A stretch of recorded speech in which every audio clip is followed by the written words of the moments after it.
சமையல் எண்ணெய் வகைகளுக்கான இறக்குமதி வரியை ஒன்றிய அரசு அதிரடியாக உயர்த்தியுள்ள நிலையில் ஒரே நாளில் எண்ணெய் விலை 20 ரூபாய் வரை உயர்ந்துள்ளது. வெளிநாடுகளில் இருந்து இறக்குமதி செய்யப்படும் எண்ணெய் வகைகளின் இறக்குமதி வரியை ஒன்றிய அரசு திடீரென உயர்த்தியுள்ளது. அதன்படி கச்சா பாம் ஆயில், சோயாபீன் எண்ணெய், சூரியகாந்தி எண்ணெய் ஆகியவற்றின் மீதான அடிப்படை இறக்குமதி வரி 0 இருந்து 20% உயர்த்தப்பட்டுள்ளது. இதே எண்ணெய் வகைகள் சுத்திகரிக்கப்பட்டிருந்தால் அவற்றிற்கான வரி 12.5% இருந்து 32.5% உயர்த்தப்பட்டுள்ளது. இறுதியாக கச்சா சமையல் எண்ணெய் வகைகளுக்கு 5.5 இருந்து 27.5%, சுத்திகரிக்கப்பட்ட சமையல் எண்ணெய் வகைகளுக்கு 13.75 இருந்து 35.75% என 22% கூடுதல் வரி வசூலிக்கப்படுகிறது. இதன் எதிரொலியாக அனைத்து எண்ணெய் வகைகளின் விலையும் 1 லிட்டருக்கு 15 ரூபாய் முதல் 20 ரூபாய் வரை அதிகரித்து உள்ளது. ஆன்மீக பேச்சாளர் மகாவிஷ்ணுவை விடுதலை செய்ய வேண்டும் என்று பாஜக மூத்த தலைவர் ஹெச். ராஜா கூறியுள்ளார்.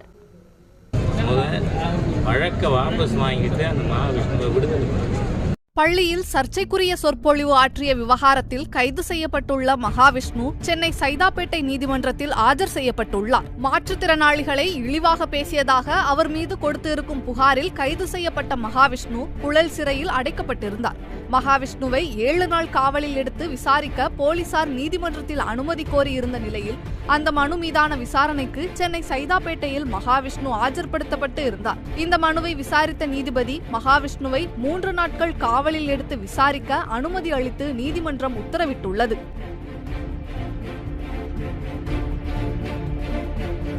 சென்னையில் உள்ள அரசு பள்ளியில் தன்னம்பிக்கை சொற்பொழிவு என்ற பெயரில் மாற்றுத்திறனாளிகள் குறித்து பிற்போக்குத்தனமாக பேசிய மகாவிஷ்ணு மீது வழக்கு பதிவு செய்த காவல்துறையினர் கைது செய்தனர்.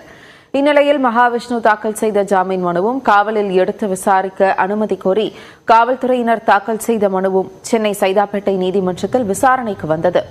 அப்போது தனக்கு வழக்கறிஞர் வேண்டாம் எனவும் தனக்குத்தானே வாதாடிக் கொள்கிறேன் என்றும் நீதிபதியிடம் மகாவிஷ்ணு தெரிவித்தார். பள்ளிக்கூடத்தில் மாணவிகளிடையே பிற்போக்குத்தனமாகவும் மாற்றுத்திறனாளிகளை காயப்படுத்தும் வகையிலும் பேசிய மகாவிஷ்ணு கைதாகியுள்ள நிலையில் இதற்கு முன்பு பேசிய மற்றொரு காணொலி வெளியாகி கடும் கண்டனத்துக்கு உள்ளாகியிருக்கிறது. ஒரு வீடியோவில் அருணகிரிநாதர் இயற்றிய திருப்புகழ் வழிபாட்டு மற்றும் வாழ்க்கை முறை நூல் என மகாவிஷ்ணு பேசியிருப்பது முருக பக்தர்களை கொதிப்படைய செய்திருக்கிறது. முருக கடவுளை புகழ்ந்து அருணகிரிநாதர் எழுதிய திருப்புகழை சிறுமைப்படுத்தியிருப்பது ஆன்மீக வட்டாரத்தில் பெரும் சலசலப்பை ஏற்படுத்தியுள்ளது. இது போதாதென தாய் மற்றும் மகன் உறவை கொச்சைப்படுத்தும் வகையில் பேசிய காணொலி வெளியாகி முகம் சுளிக்க வைத்துள்ளது. ஏற்கனவே பிற்போக்கு பேச்சாளர் மகாவிஷ்ணு மீது கடுப்பில் இருக்கும் நெட்டிசன்கள் மேலும் ஆவேசத்துடன் விமர்சித்து வருகின்றனர். காணும் பொருள்லாம் அணுக்களின் சேர்க்கைன்னு சொல்லுவாங்க. யாரு? ஆராய்ச்சியாளர். காண காண முற்பட்டவன் கடவுளே ஆனானே. யாரு? தன்னை அறிந்தவன். பொருள் ஒண்ணுதான், நம்ம மாத்தி மாத்தி சொல்லிக்கிறோம்.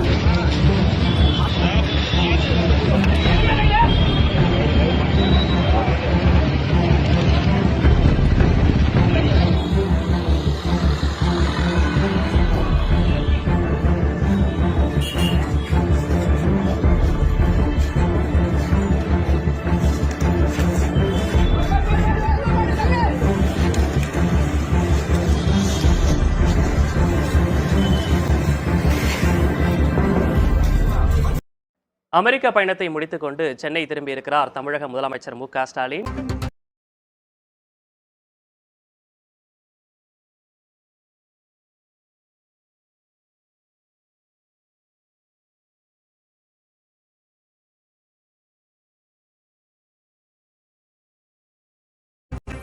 காட்சிகளை பார்க்கிறோம். தற்போது செய்தியாளர்களை சந்திக்கிறார் முதலமைச்சர். நல்லா இருக்கீங்களா? நீங்க தான் நல்லா இருக்கீங்களான்னு கேட்டேன். என்னங்க சார், நன்றி. அரசு முறை பயணத்தை நிறைவு செஞ்சுட்டு சென்னைக்கு திரும்பி இருக்கிற கடந்த 28/2/2024 அன்று நான் அமெரிக்கா போனேன். உலகின் புகழ்பெற்ற தலை சிறந்த 25 நிறுவனங்கள் கூட 19 ஒப்பந்தங்கள் கையெழுத்தாகி இருக்கின்ற மகிழ்ச்சியான செய்தியை உங்களோட நான் பகிர்ந்துக்கிறேன். சான்பிரான்சிஸ்கோவோட 8 நிறுவனங்கள் கூடவும், சிகாகோவோட 11 நிறுவனங்கள் கூடவும் ஒப்பந்தங்கள் கையெழுத்தாகியிருக்கு. 19 ஒப்பந்தங்கள் மூலமா 7,618 கோடி ரூபாய் முதலீடு தமிழ்நாட்டுக்கு வந்திருக்கு. இதன் மூலம் 11,516 பேருக்கு புதிய வேலைவாய்ப்புகள் உருவாக்கப்பட்டிருக்கு. இந்த முதலீடுகள் திருச்சி, மதுரை, கோயம்புத்தூர், கிருஷ்ணகிரி, சென்னை, செங்கல்பட்டு, காஞ்சிபுரம்னு பல்வேறு மாவட்டங்கள்ல மேற்கொள்ளப்பட இருக்கு. கடந்த 29/8/2024 அன்று முதலீட்டாளர் மாநாடு நடத்தப்பட்டுச்சு. இதுல 100க்கும் மேற்பட்ட முன்னணி நிறுவனங்கள் மற்றும் நிறுவன தலைவர்கள் பங்கேற்றாங்க.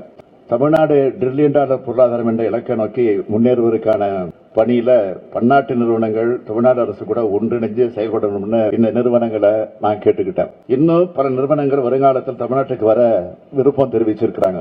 இதுக்கெல்லாம் மகுடம் வச்ச மாதிரி தமிழ்நாட்டில் 30 ஆண்டு காலமாக செயல்பட்டு தவிர்க்க இயலாத காரணத்தினால சில சூழ்நிலைகளால உற்பத்தி நிறுத்தின போர்டு நிறுவனம் வேண்டுகோளை ஏற்று சென்னை மறைமலைநகரில் இருக்கக்கூடிய தொழிற்சாலைகளை மீண்டும் உற்பத்தியை துவக்க முன்வந்திருக்கு. 2 நாளைக்கு முன்னாடி பேசும்போது இந்த நிறுவனத்தை சேர்ந்தவங்க என்ன சொன்னாங்கன்னா, கமிட்டி போட்டு மெம்பர்ஸ்ல பேசிட்டு அதுக்கப்புறம் சொல்றோம் அப்படின்னு சொன்னாங்க. அதுக்கப்புறம் நாங்கள் கொஞ்சம் விருப்பத்தை அதிகமாக தெரிவிச்சத காரணத்தினால எல்லா வசதியும் உங்களுக்கு பண்ணி கொடுக்குறோங்கிற அந்த நம்பிக்கை ஏற்றுக்கொண்டு, சரி நீங்க போங்க, ஒரு 2 நாட்களுக்குள்ள அனுப்புறோம், அதற்கான மகிழ்ச்சியான செய்தியை நிச்சயம் அனுப்புவோம்னு சொன்னாங்க. நாங்கள் சிகாகோவில் விமான நிலையத்தில் ஏறி விமானத்தில் உட்கார்ந்த பிறகு செய்தி கிடைச்சது, அறிவிச்சுட்டாங்கன்னு. அந்த செய்தியை இன்னைக்கு நான் உங்களோட மகிழ்ச்சியோடு பகிர்ந்துக்கிறேன். தமிழ்நாட்டின் சார்பிலும் தமிழ்நாட்டு மக்களின் சார்பிலும் மகிழ்ச்சியோடு வரவேற்று அவங்க உற்பத்தியை துவங்குவதற்கான எல்லா உதவிகளையும் வழங்குவதற்கு நான் ஆணையிட்டு இருக்கிறேன். அதே போல என்னுடைய கனவு திட்டமான நான் முதல் திட்டம் வழியா தமிழ்நாட்டு இளைஞர்களுக்கு திறன் மேம்பாடு மேற்கொண்டு அதன் மூலமாக வளமான எதிர்காலத்தை உருவாக்குற வகையில செயற்கை நுண்ணறிவு தொழில்நுட்பம் பற்றின பயிற்சிகள் வழங்கப்படுவதற்கான புரிந்துணர்வு ஒப்பந்தம் கூகுள் நிறுவனங்களோட மேற்கொள்ளப்பட இருக்கு. ஆட்டோடெஸ்க் நிறுவனம் கூட தமிழ்நாட்டு இளைஞர்களின் திறன்களை மேம்படுத்துவதற்காகவும் தொழில்துறை சுற்றுச்சூழல் அமைப்புகளை போட்டித்தன்மையை மேம்படுத்தவும் புரிந்துணர்வு ஒப்பந்தங்கள் மேற்கொள்ளப்பட்டுச்சு.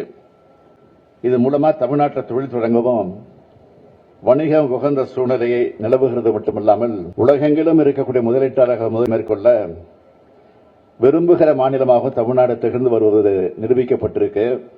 7/9/2024 அன்று சிகாகோ நகரத்தில் நடைபெற்ற தமிழ் கூட்டமைப்பு தமிழ்ச்சங்கங்களின் சார்பில் நடைபெற்ற அமெரிக்க வாழ் தமிழக சந்திப்பு நிகழ்ச்சியில் கலந்துட்டு உரையாற்றின. இது தமிழ்நாட்டில் இருக்கிறது போன்ற உணர்வை எனக்கு ஏற்படுத்துச்சு. அமெரிக்க தமிழமைப்பு எல்லாத்துக்கும் என்னுடைய நன்றியை தெரிவிச்சுக்கிறேன். ஒப்பந்தங்கள் செஞ்சிருக்கக்கூடிய எல்லா நிறுவனங்களுக்கும் என்னுடைய நன்றியை. சார், இப்போ கோவையில் 2 நாட்களுக்கு முன்பு ஜிஎஸ்டி தொடர்பாக நடைபெற்ற ஆலோசனை கூட்டத்தில் ஜிஎஸ்டி தொழில் செய்கிறவங்களுக்குலாம் எவ்வளோ கடினமாக இருக்குன்னு பேசின அன்னபூர்ணாவுடைய உரிமையாளர் அடுத்த நாள் கூப்பிட்டு மன்னிப்பு கேட்க வைக்கப்பட்டிருக்காரு. அதை எப்படி பார்க்குறீங்க? ஜிஎஸ்டி குறித்த தொழில் முனைவோருடைய நியாயமான கோரிக்கைகளை அவர் முன்வைத்தார் என்பதற்காக அதனை ஒன்றிய அமைச்சர் கையாண்ட விதம் என்பது ரொம்ப எடுக்கப்பட வேண்டிய ஒன்று. அதை மக்கள் பார்த்துட்டு இருக்காங்க. சீதாராம் யெச்சூரியின் உடல் டெல்லியில் உள்ள மார்க்சிஸ்ட் அலுவலகத்தில் வைக்கப்பட்டுள்ளது. தற்போது கேரள முதலமைச்சர் பினராயி விஜயன், மார்க்சிஸ்ட் செயலாளர் கே பாலகிருஷ்ணன் அஞ்சலி செலுத்தினர். மறைந்த மார்க்சிஸ்ட் கட்சியினுடைய பொதுச் செயலாளர் சீதாராம் யெச்சூரியினுடைய உடலுக்கு தற்பொழுது தலைவர்கள் அஞ்சலி செலுத்துகிறார்கள். டெல்லியில் உள்ள ஏகே கோபாலன் பவனில் கட்சி அலுவலகமான ஏகே கோபாலன் பவனில் வைக்கப்பட்டுள்ள அவருடைய உடலுக்கு தமிழ்நாட்டிலிருந்து கம்யூனிஸ்ட் கட்சியினுடைய தலைவர்கள் பல்வேறு பேர் வந்து தங்களுடைய அஞ்சலியை நேரில் செலுத்தி வருகிறார்கள். கே பாலகிருஷ்ணன், எம்பிக்களான சு வெங்கடேசன் உள்ளிட்டோரும் தற்பொழுது டெல்லியில் அந்த கட்சி தலைமை அலுவலகத்திற்கு வந்து சீதாராம் யெச்சூரியினுடைய உடலுக்கு தன்னுடைய வீர வணக்கத்தை செலுத்தி வருகிறார்கள். அவர்கள் மட்டுமல்லாமல் தமிழ்நாட்டினுடைய நாடாளுமன்ற உறுப்பினர்களும் பலரும் தற்பொழுது அவர்கள் அஞ்சலி செலுத்தி வரும் நேரடி காட்சிகளை பார்க்க முடிகிறது. நேற்று மாலை ஜேஎன்யூவினுடைய மாணவர்கள் அமைப்பினுடைய அலுவலகத்தில் அவருடைய உடல் என்பது அஞ்சலிக்காக வைக்கப்பட்டதில்லை. அதன் பின்னர் அவருடைய இல்லத்திற்கு எடுத்து செல்லப்பட்டு தற்பொழுது மீண்டும் கட்சி அலுவலகத்திற்கு அவருடைய உடலானது கொண்டு வரப்பட்டுள்ளது. மறைந்த சீதாராம் யெச்சூரி உடலுக்கு அமைச்சர் உதயநிதி ஸ்டாலின் அஞ்சலி செலுத்தியிருக்கிறார். காட்சிகளை பார்க்கலாம்.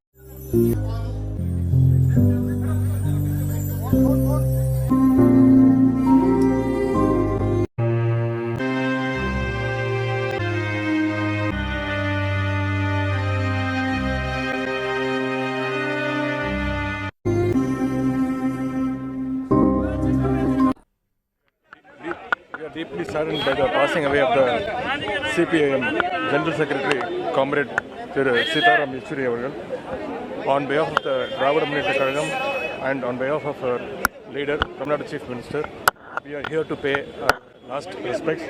It's an immense loss to the country and to the party. So we extend our deepest condolences to the CPIM workers, the left leaders and his family during this difficult time. Thank you.